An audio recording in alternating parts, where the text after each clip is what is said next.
Bonjour, je suis là aujourd'hui pour vous montrer le montage par étapes du B-Sportline sur un Cap Camara 7.5 CC.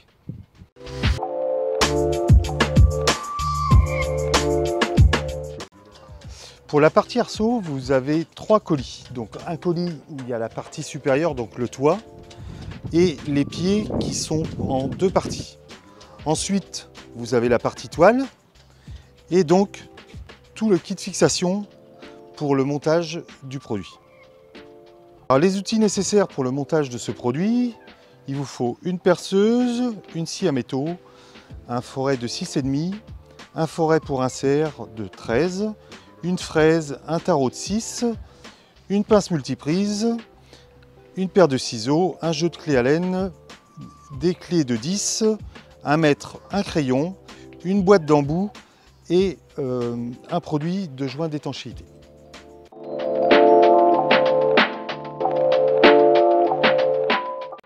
Pour la pose du Sportline, il est important d'être deux personnes.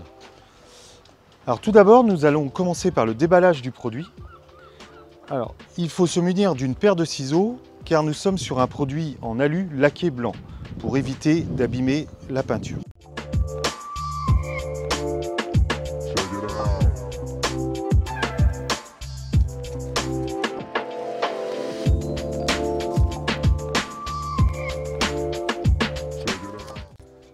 Première étape, assemblage des pieds. Donc là, les pieds se manchonnent et on vient visser la partie basse avec la partie supérieure. Pour l'assemblage des pieds, il est important de mettre de la graisse silicone sur les vis, de mettre les deux cintrages de la partie basse et la partie haute alignés.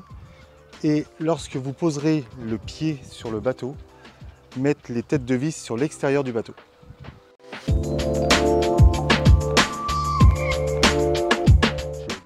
Étape 2, donc mise en place des pieds et de la structure du Sportline sur le bateau. Donc ce qui est important, c'est de contrôler la position des pieds par rapport au feu de navigation et centrer la structure sur la console. Évitez de masquer le feu de navigation à bâbord et à tribord. La partie toit est maintenue par des noix de serrage, donc les serrer dans un premier temps juste pour empêcher le toit de basculer et après faire son réglage de la structure pour avoir les pieds verticaux. Il est important de mettre les pieds le plus en appui possible sur la console pour avoir le passage le plus important. Réglage des pieds sur l'avant pour avoir le toit symétriquement posé. Et ensuite, contrôle de l'anthrax des pieds à l'arrière. Là.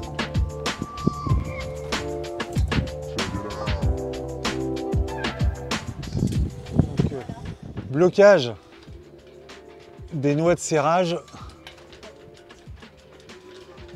sur la partie supérieure. Les pieds ont été serrés symétriquement sur le toit en respectant en haut et en bas le même écart. Tracez l'emplacement du trou des platines à l'aide d'un crayon à bâbord et à tribord.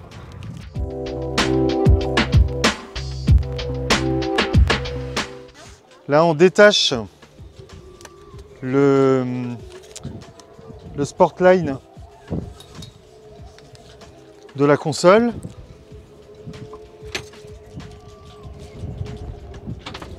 Pour l'avancer vers l'avant, ce qui va nous permettre de faire nos perçages pour les platines. Il est important de percer tous les trous avec un foret de 4 pour contrôler si on doit mettre un insert ou si c'est boulonné avec une vis de 6. Bon, je vais vous expliquer comment poser un insert. Donc, il faut déjà percer au diamètre 13.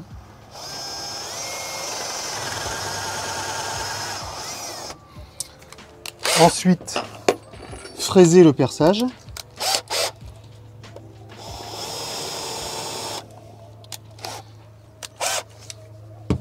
Et à l'aide d'une visseuse, venir visser l'insert dans le perçage.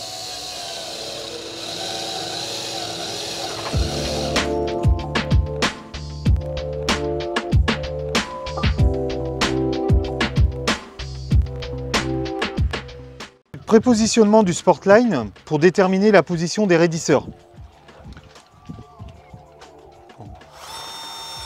Donc perçage à 6,5 de la traverse.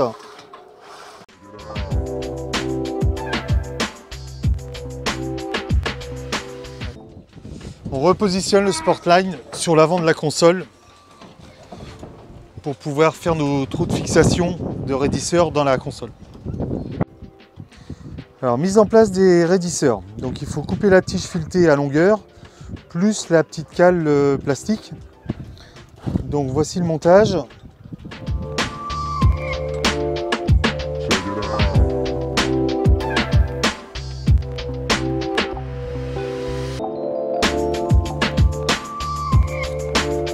Voilà. Et après, on vient la boulonner à l'intérieur de la console avec une rondelle large et un écrou-frein. Montage fait à tribord, sans oublier le joint d'étanchéité entre la cale et la console. Bon, ça y est, la structure vient d'être finie d'installer, donc maintenant il ne reste plus qu'à installer la toile et la journée sera bien remplie.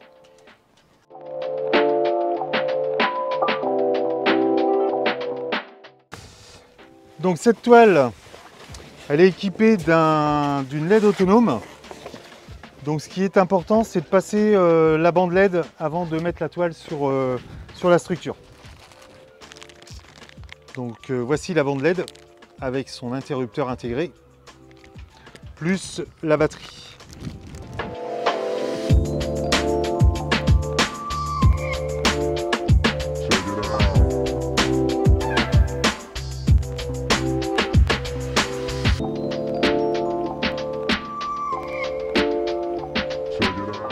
Il est important avant de mettre la toile sur le toit de repérer l'étiquette bâbord et l'étiquette tribord qui sont toujours sur l'arrière de la toile.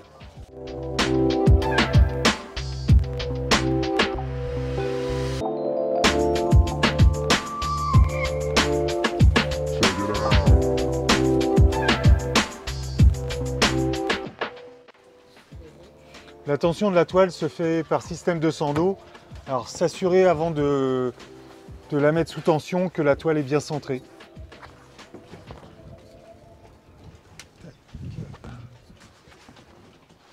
Voilà, montage terminé pour la toile. Donc ensuite, on va installer la batterie de la LED. La connexion se fait par un petit port USB.